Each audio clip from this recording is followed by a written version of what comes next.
Welcome back to this new video on my channel. Today I'm gonna show you how to replace your SRAM brake pads. Shimano brake pads are basically the same. The screw and the safety pin just are placed a little different. So I've just cleaned my cross bike because I don't like working on my bike when my bike's all muddy. It doesn't have to be a detailed clean, just get all the mud off so that it's nice and easy to work on. First I'm gonna begin with removing the front wheel. Because otherwise it's unnecessarily hard. So you're gonna start by removing the safety pin.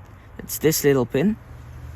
Sometimes it can be a little hard to remove this pin with SRAM. With Shimano it's really easy, but on SRAM brake pads this pin can sometimes be really tight. So I'm gonna see if I can easily take it out right now, but I don't think it'll work. So what you can do with the SRAM brake pads, if the pin doesn't come out, or if the pin does come out, you're just going to crack this little bolt loose. It's a really small size.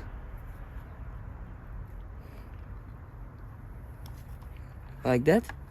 If you have removed the pin, then you don't have to turn it that much because there's no pin in the way. So yeah, no, I can feel I'm not catching the thread anymore. It's just a loose bolt, but because I still have the pin in there, I gotta turn it all the way out. So just keep on turning till it practically falls out. These were brand new 2 weeks ago. Now they look like this.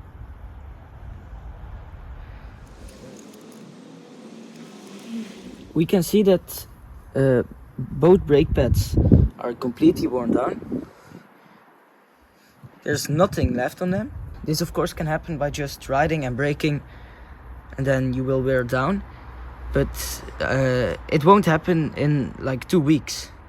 So in my case, there's a different reason for wearing them down so quickly, because these are, I think not last week, but the week before last week, I put brand new brake pads in. So these are brand new. For me, the reason is that this metal bit broke off. As you can see, this pushes the brake pads out so they don't get stuck in like a braking position. But on this side, I've completely broken them off. This usually happens by like taking a extremely hard bump and not lifting your front wheel up. Because there's nothing to push the brake pads out, they will get stuck on your rotor, which will make them wear out really quickly, and you'll also constantly hear them rubbing. This is the new metal bit that I'll be using that comes with the new brake pads. As you can see, it's perfectly new. Nothing's broke, nothing's bent. And this is the old one. So I think it's pretty obvious. There should be kind of those metal legs should be over here, but they're not. So this is the difference between the new and the old brake pads. As you can see, this one is totally on the metal, so there's no thread left. And this one is brand new, so it has a pretty good layer of thread on it. But because this is a thicker layer and this isn't, my pistons are totally pushed in. But when I put these in, which are thicker because the thread is still on it, I might not be able to put my wheel in there because the rotor is too thick, or the pads will constantly be rubbing against the rotor, which is basically just braking the whole time. So we're gonna have to push the pistons apart. So I'm going to use this screwdriver to push my pistons apart. I would use something plastic, but as long as you're pushing on the pistons and not on brake pads, you can use something metal, but be careful that you don't break anything. If you ever had to push the pistons apart and you still have the brake pads in, just use a tire lever or something plastic at least, that it won't damage the thread on your brand new brake pads. So what you're gonna do to push the pistons apart is probably one of the most easiest things that you can do. Put a screwdriver in there and push it against either the left or the right piston. Do this pretty evenly so that you don't get any damage or whatever, that you don't get the pistons standing in a weird position or something. So don't be too aggressive with this. The pistons are those little round things that push on the brake pads. It's a little hard to see right now. Wait, I'm going to try and show you.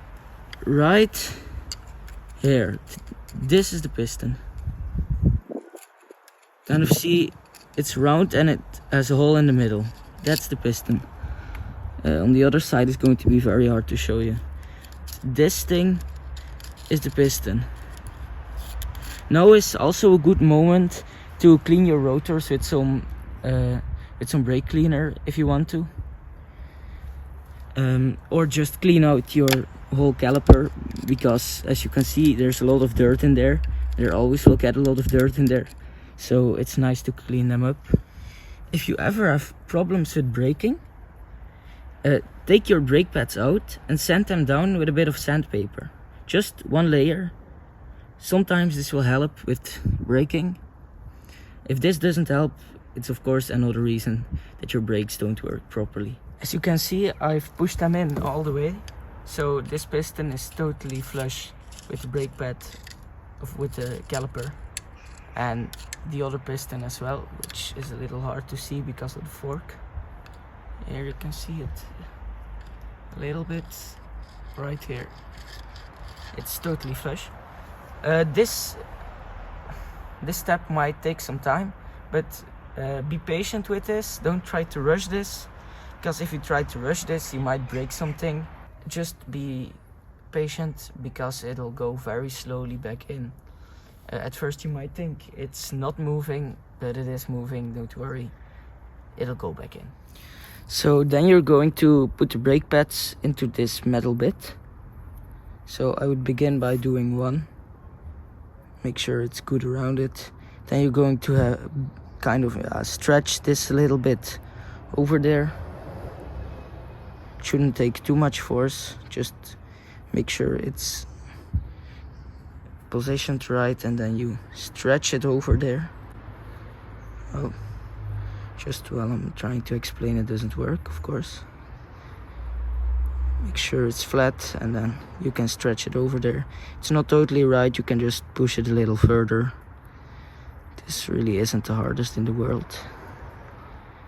And I say it isn't while I can do it. Okay, there we are. I think no, god damn it. Yes. Okay, so this side is on. As you can see, it's on. Then we take the other side.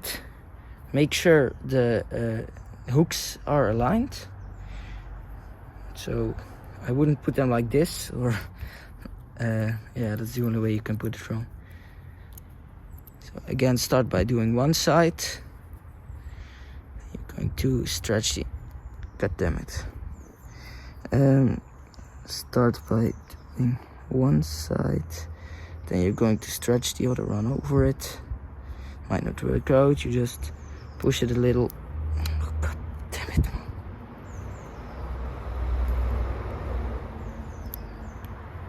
So, okay, it's over there. Wait, it's going to come apart. Make sure this metal bit is always pushed down to the brake pad on every side, because you don't want it coming loose while riding. So the next step is to put the brake pads in. The only way that you can mess this up is by doing it backwards, like this. As you can see, the bolt, where the place where the bolt goes in, right here, like the hooks, aren't aligned with the place where the bolt goes in right here. So you have to make sure that that's aligned with, otherwise you can't really mess it up. You just push it in there, push it till it can't go any further, because there's kind of like a stop on there. Just push it totally in. There, now you feel it won't go any further. Take the screw. As you can see, this kind of blue bit is grease from the factory.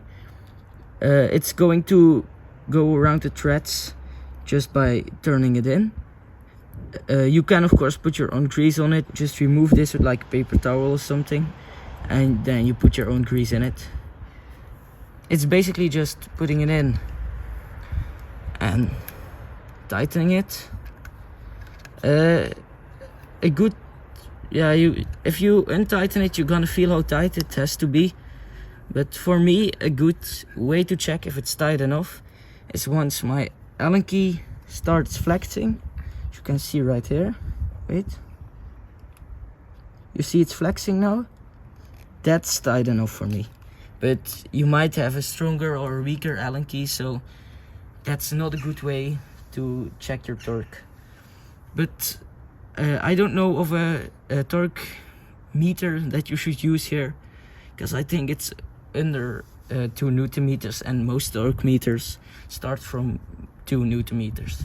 So I don't really think you can use a torque meter on this. So next up, the last part, actually, not last part, is putting this safety pin in. So you might have gotten a new one, but you can also just use the old one. Where you're gonna put it is, you're going to put it right before the first brake pad, starting from the place where you screwed in, and you put it over the first brake pad. So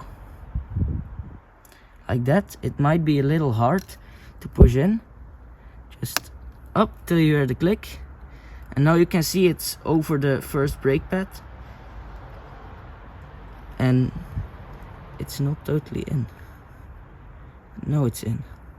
So you can see it's over the first brake pad and kind of in a little space in between. You can try to put it like on a wrong place, but it just won't fit. If you put it right here, don't think you put it on the wrong spot, because it's going to be a little tough with some pins, but this one was really easy. The next step is just putting your wheel back in.